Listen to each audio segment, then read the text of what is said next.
बिस्मिल्लाहिर्रहमानिर्रहीम। आज अल्हम्दुलिल्लाह 19 रोज़े पूरे हो गए। कल 20वां रमज़ान है। रमज़ान का बबरकत महीना है और रमज़ान में मैंने कोई वीडियो रिकॉर्ड नहीं की थी, तो मेरा जो यूट्यूब का लड़का है वो पीछे लगा हुआ था कि सर वीडियो बनाते। तो मैंने कहा छोड़ो, रमज़ान में रमज़ान से पहले जो किए थे वही पब्लिश करो। तो कहते वो ख़त्म हो गए।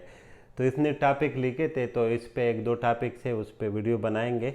और इससे पहले मैं आप लोगों को ये बताना चाहता हूँ कि अक्सर लोग जानते थे मेरे लिए मेरा यूट्यूब जो है ना नुमान लड़का मैनेज करता था। नुमान लड़का ये रमज़ान से एक महीना पहले उसने जब ट्रांसप्लांट किया तो उसके बाद उसने छोड़ दिया हमारे साथ जॉब। तो आजकल मेरे साथ जो लड़का है अजीम है। अजीम एक मिनट इधर आ जाए, आप थोड़ा बैठ जाए क्योंकि मेरे व्यूअर जो है वो अक्सर आप उसको जानते हैं नुमान को। तो उसके बाद अजीम आ गए। अजीम थोड़ा मास्क हटाएंगे। तो अजीम जो है ना आजकल मेरे टिकटॉक के या यूट्यूब के या फेसबुक की जो एडिटिंग आप लोग देखते हो अजीम ही बनाते हैं। अजीम मेरे साथ होते हैं हमेशा क्लिनिक पे और इसकी स्किल माशाल्लाह बहुत अच्छी है। और वीडियो पे फीडबैक आप लोग ज़रूर दीजिएगा। ठीक है अजीम, आप जा सकते हो। तो अजीम ने जो टॉपिक सेलेक्ट किए कि nutritional deficiency and hair fall.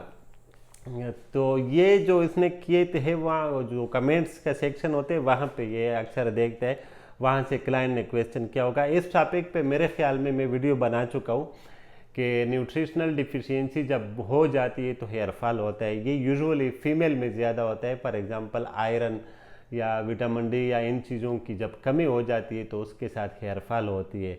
इसके अलावा कुछ लोग हेल्दी होते हैं लेकिन वो डाइटिंग करते हैं। तो जब आप डाइटिंग करते हो कीटो डाइट मिसाल जिसमें बहुत बड़ा वॉल्यूम आपका लॉस होता है बॉडी का, तो मैं इसका सिंपल एग्जांपल देता हूँ सबको कि देखो आपका ये मसल है, ये प्रोटीन का बना हुआ है, इसी तरह ये बाल भी प्रोटीन का बना हुआ है। अगर आपकी जिस्म का और प्रोटीन लूज कर रहा है यानी प्रोटीन का वॉल्यूम कम हो रहा है, तो इसी तरह आपके हेयर्स का भी वॉल्यूम कम होता जाता है उसके साथ।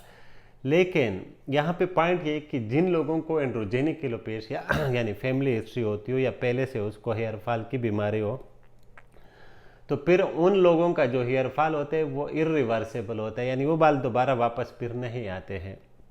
लेकिन जो लोग जिनमें एंड्रोजेनिक एलोपेशिया नहीं होता है, जिसका जेनेटिकली ये प्रॉब्लम नहीं होता है, तो उसका अगर डाइटिंग के दौरान बाल कम भी हो जाए लेकिन बाद में जब वो न्यूट्रिशनल बैलेंस में आ जाता है तो उस टाइम उसका जो हेयर लॉस हो चुके होते हैं वो वापस आ जाते हैं। तो इसी वजह से मैं हेयर ट्रांसप्लांट के बाद भी मरीज़ों को कहता हूँ कि आप लोग जो है ना डाइटिंग नहीं करना, क्योंकि जब हम बाल लगा लेते तो ये नए बालों को उगाने के लिए न्यूट्रिशन की ज़रूरत होती है।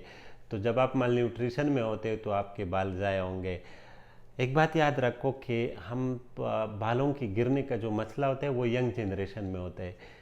यंग जनरेशन में माल न्यूट्रिशन कभी नहीं होता है सिवाय फीमेल्स में, क्योंकि हम नॉर्मल खाते हैं, नॉर्मल फ्रूट्स खाते हैं, नॉर्मल डाइट लेते हैं, तो उन लोगों में माल न्यूट्रिशन नहीं होती। माल न्यूट्रिशन उन लोगों में होती है जो फॉर एग्जांपल खतसाली से गुजर रहे हो, ऐसे कंट्रीज़ में हो, या बहुत बूढ़ा हो बंदा जो खाता पीता नहीं हो, या बहुत बीमार हो बेड पे लेटा हुआ हो, तो उन लोगों में माल न्यूट्रिशन होती है जिसकी वजह से हेयर लॉस हो सकती है।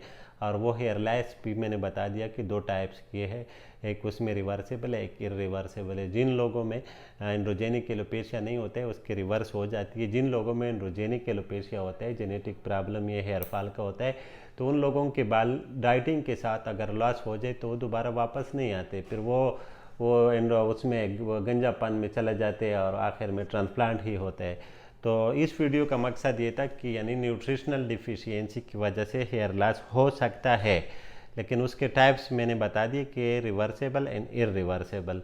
तो थैंक यू फॉर वाचिंग। अल्लाह हाफिज़।